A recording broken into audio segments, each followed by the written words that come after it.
তো যে কথা বলতে গিয়েছিলাম, এই রোডে আসলে এখানে দেখলে কেউ বলবে না যে এখন আসলে আপনার ওই যে কারফিউ চলতেছে। এটা আসলে মুক্তামান্ডার রোড, অনেকে এই রোডটা চেনেন। আর এখন এই মুহূর্তে আমার কাছেও মনে হচ্ছে না যে কোনো কারফিউ আছে, কোনো রিস্ক আছে। সো এখানে সবাই আসছে, আসলে এটা আবাসিক এবং অনেকটা ভিতর সাইডে।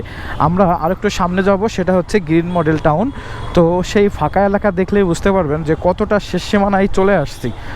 তো এখানে আসলে লুকটা কেমন লাগতেছে এবং আকাশের ভিউটা কেমন লাগতেছে, ভয়েস কোয়ালিটি কেমন হচ্ছে, সব কিছু কিন্তু আপনারা একটা কমেন্ট বক্সে কমেন্ট করে যাবেন। আর ভিডিও এবং সাউন্ড কোয়ালিটি যদি ঠিক থাকে তাহলে অবশ্যই জানাবেন। তো আমার কাছে এখন মনে হচ্ছে আকাশের ভিউটাও সুন্দর। আর সন্ধ্যার টাইমটা এরকম মুভমেন্টে আসলে ভিডিও খুব কম করা হয়, হয়তো সকাল দুপুর বা অফিস টাইম বা রাতে ভিডিও করা হয়। একদম সন্ধ্যার টাইমে খুবই কম ভিডিও করা হয়। তো আজকে অনেক দিন পরে মনটা একটু খারাপ, সেটার জন্য আসলে বের হয়ে গেলাম।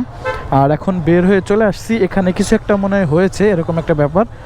তো এখানে আচ্ছা, এই ক্রেনের মনে কোনো প্রবলেম হয়েছে, সেটাকে মোরামেদ বা ঠিক করতেছে। তো আমরা আসলে একটু বেশি ফাঁকা জোকায় চলে